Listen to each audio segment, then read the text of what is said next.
In today's video, I'm going to share with you the 5 things every successful sales funnel must have, or it has a very high chance of failing.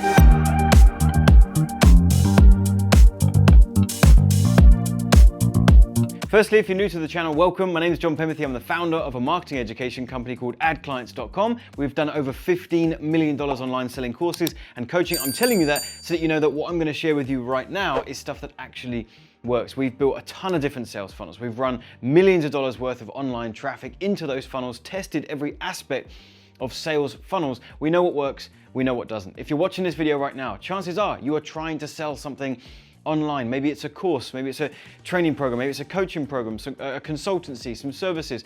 Whatever the case may be, you need a sales funnel to attract potential clients and turn those clients from strangers into hot, ready to buy prospects.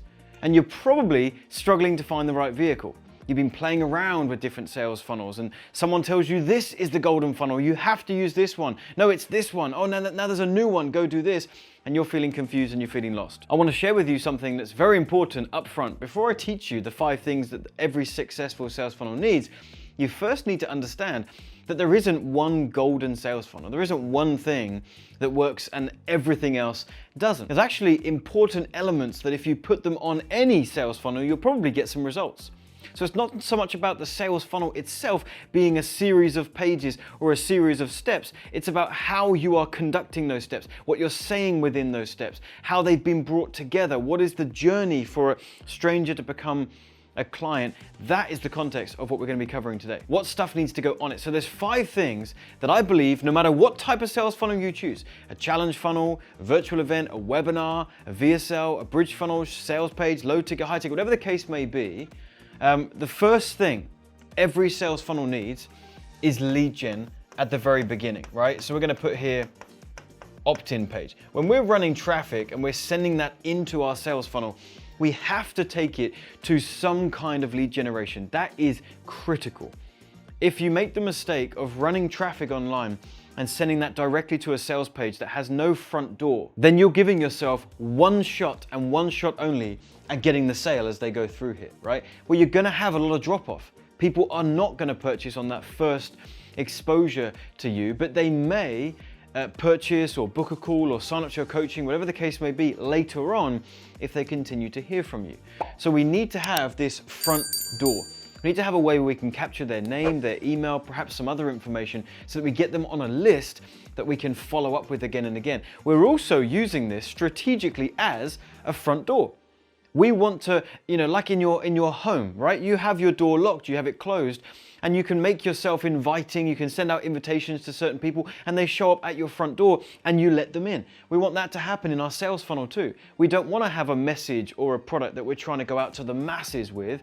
We actually want to have a very strategic front door with messaging on that front door that only attracts through the door the right people and repels the wrong people. It's actually very important. So we have a higher chance of converting people once they're in. So first thing, lead generation. Second thing that we need if we want to have a successful sales funnel, if we've got to have some way, some vehicle to provide value within that funnel. We are well past the time now where we can just send traffic into a funnel that is just 100% salesy, there's nothing but a sales message, and they either buy or they don't. We're way past that now, right? People purchase from people they trust, that they feel they've learned something from, the law of reciprocity starts to come in, so we have to provide some value, and that needs to be the next step, okay? We provide value here, then we give them a chance to purchase something or book a phone call with us or whatever your next step in the sales process is. There's got to be some value here. What I like for this is using webinars. Webinars are an incredible vehicle to accomplish this because we are using lead gen because they register to join the webinar. They go on our email list. Now the webinar is built around value. Right, we've got a great presentation where we can teach them some cool stuff. Not enough that they feel they've got all that they need to go implement themselves without us, but just enough that they're going, wow, I've learned something. This is really cool, and I want to learn more from this person. And then we can take them to the sales invitation. Purchase our program or book a phone call, whatever the case may be. Has to be built around value. Look at and assess your sales funnel right now, and are you actually providing value in there somewhere? because if you're not, you're gonna struggle. The third thing is what I call the speed of opportunity, okay? We want this process to happen within 24 to 48 hours. Someone coming from online traffic and within 1 to 2 days having the opportunity to actually buy something. Now you might say, well, John, surely we can just make that even quicker. Why can't we just give them a chance to buy something in the first few minutes? That's exactly what I shared with you in the second thing, which is that we need to provide value first.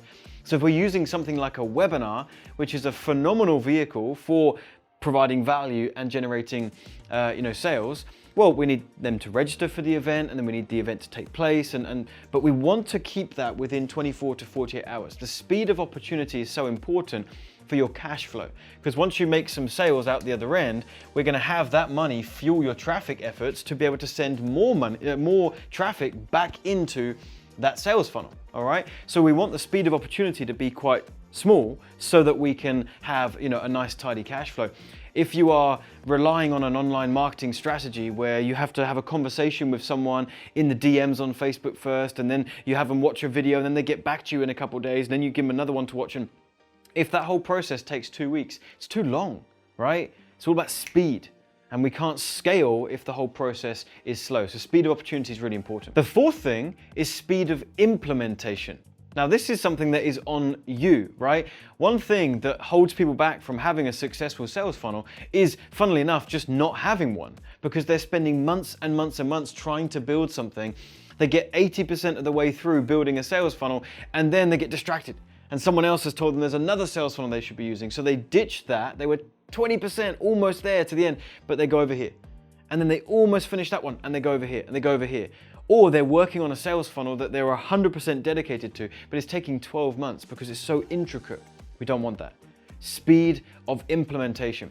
You should be testing funnels on a regular basis. It should take you a week or two to put something like that together, get it out there, run some traffic to it, let the marketplace tell you if it's working or not, and if it's not, fix it, and if it is, scale it. But you won't know until you just get it out there. So speed of implementation is very important. And the fifth and final thing that every successful sales funnel should have is automated follow-up, right? Now, we used lead generation in the beginning to make sure that we can build a list. Now we need to have a series of automated emails that are going to go out to these people to remind them about the value video that they can watch, because they may have opted in and then missed it, right? Didn't go through it and watch the whole thing. So we can remind them to come back, and we can also have emails that remind them about the offer that you're making. It doesn't matter if you have 4 or 10 or whatever the case may be. That can build over time. But again, you're not going to get everyone to buy on the first attempt. There will be a majority of people who would actually be interested, but they just needed to hear from you a little bit more and for a little bit more time before they decide to come back and take that action. So fifth and finally, automated follow-up. So hopefully that's been helpful for you. You need to make sure those 5 things are happening in your business and with your sales funnel right now. If you'd like more help from me, I have an amazing training I'd love to invite you to. There's a link in the description box and the top comment where I'll walk you through my entire process. Traffic, funnel, and closing strategy. If you are selling courses or coaching or would like to be, you can't miss this training. It's about 90 minutes long. You're gonna get a ton of value out of that presentation, and you'll also hear about how you can work with me further if that would be of interest to you. Go check that out. I think you'll really enjoy it. If you haven't already, subscribe here to our channel, and we've also got another video right here about how you can price your offer for a high ticket value. If you're still trying to figure out the price of your offer, this video right here will help. So go ahead, click on that, subscribe to the channel. I'll see you in a future video.